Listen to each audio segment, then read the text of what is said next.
Okay, here we go with Brenden F. We'll start him moving and see what we've got. First thing I notice about Brenden is he's actually doing a whole lot of things much better than last year. There's a lot of improvement in his technique. Plus, he's bigger and stronger. You know, we expect that with all the guys, but Brenden really has smoothed some things out quite a bit. A lot more power there than there was. Okay, let's go through it piece at a time. There, he's getting serious. He's getting back into his load here. The first thing I notice, and this is extremely common with all the boys, more of them do it than not, for sure. There's only a couple that don't do it pretty bad.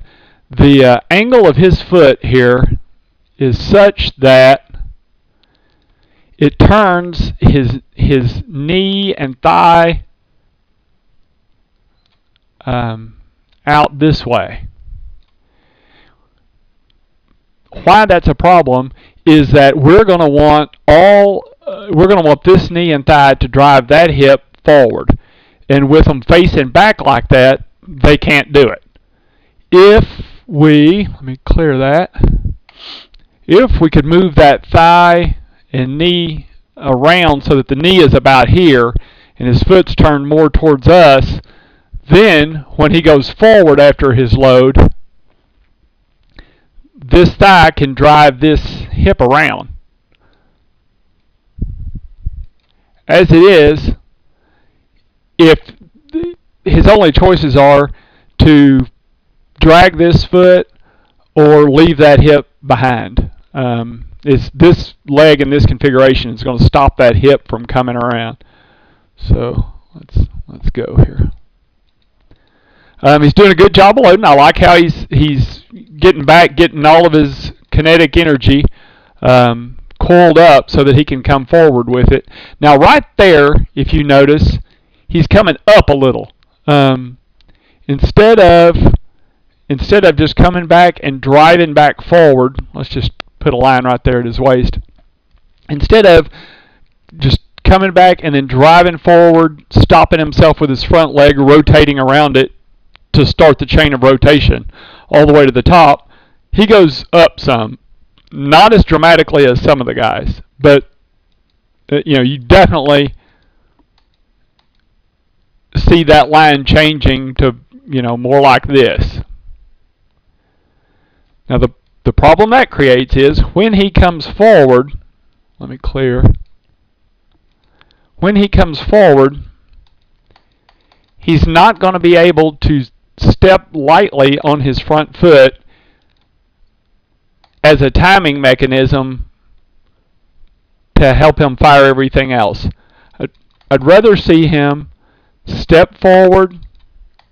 See something I'm going to go back to in a second. And right there, not be transferring much weight yet, just enough so that he can either accelerate that heel on down, which will pivot the hips, drive with this thigh and spin it around the front leg if the ball's coming fast, or hold up with his toe just a little. I mean, it's nothing you could even see in live action, but allow that leg and foot and everything to come down just a little slower in the case that it's an off-speed pitch, or if he's a little bit out ahead of it.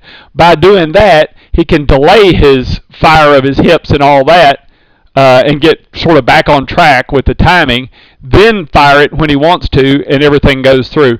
Ideally, we'd like the timing of everything from the time they fire their hips, which is going to happen when that heel goes down most of the time, because you slam that heel down, you straighten that leg, you drive with this thigh and your calf here all simultaneously. When that goes down, that's going to go back, this is going to come around. It's all one move. And that's pulling the trigger. When you do that, you're pretty much not going to stop it. Now, what we see with Brenden here, and I really believe this is easy to fix, because I think this is a side effect of this leg misalignment here. See, when he's coming down, like I said, he came up a little, so he's kind of falling on his front foot. But as he comes down, see his front knee start to rotate open? there, and his front foot start to face towards the pitcher. Front knee's really rotating open. So he's opening up his legs because his hips are trying to rotate. This leg is stopping the back of the hips from coming around. This leg in the front of his hip is wanting to go. His shoulder, we'd like for that to stay closed essentially as long as possible, within reason, to be smooth. But with that knee and thigh and hip all opening up, you can see his shoulder starting to go. There, his shoulder has moved back a little bit right there, and he's just barely gotten to toe touch. I'd like to not see that start its rotation until after all of this is fired, with the hip down and this leg driving. But in this case, this misaligned leg is stopping that, which is slowing all of this from happening, and it's messing up the order of our fire a little bit. The top is starting to open before the bottom's done its thing. So there you'll see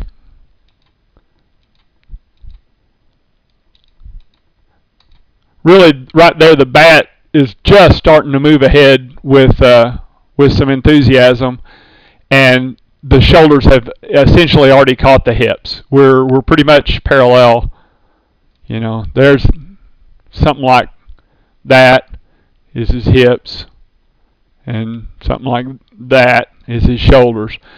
When the hips get to pointed at the pitcher, when they get here, I'd still rather see this line like that. Before the ball gets there, we want to keep this shoulder in front of it as long as we can. So let me clear that. So watch as he comes through. He's getting good rotation. He's not just swinging with his arms. I mean, he's swinging with his body. But you see now, this back leg and knee is starting to rotate around, but the front leg is already in its place. And I'd rather see these coordinated. Get the front leg in its place and it be firming up. I hate to say locking out. It sounds like you're going to hyperextend your knee, but you know what I mean. Stiffening that leg as you're firing with this one. In this case, he's not really firing with this one because he's already thrown all his weight up here. And by the time his knee comes around to where he could fire with it, it's being pulled around rather than pushing with it. So see, now it will eventually be pulled up by the rotation of the hips, but it should be just a touch later. You'd like to see it just a bit later. So anyway, there he's getting to contact and not looking too bad there. He didn't drag the bat through really much at all. Elbow looks good, hands not bad. So there we're okay. I don't think he got the flexibility in his timing because of falling onto his front foot, and I don't think he developed the torque with his body that he could have because of his hips not being in front of his shoulders enough. And really that's the two things. Here you'll get a nice follow through because he did develop pretty decent torque. He was spinning. So anytime you do that, you're going to get a good follow through.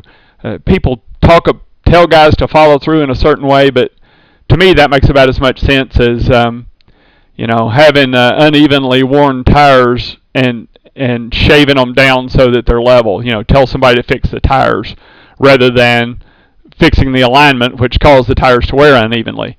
Follow through is an effect of all of this being right. If all of this is right, follow through is going to look good. But that's just my opinion. Anyway, so with Brenden, looks to me like easy fix. Let's get this leg aligned where he can drive with it. Concentrate on keeping the shoulder in just a little bit longer and laying it on a little bit softer foot, and I can demonstrate and we can work with him on how to use your legs with your timing. We want this to be like a chain of dominoes. When you tip the first domino, which in this case is when you fire right there, right here, and right there. When you fire all that, you've tipped the first domino, and as long as all the other dominoes are lined up where they're supposed to be, the first one's going to hit the next one, going to hit the next one. This thigh is going to drive this hip forward. This firm leg is going to stop the front hip from going forward, so this is going to rotate around it. That rotation is going to create twist in your abs, lats, and the back of your shoulder. That's going to pull your shoulders around.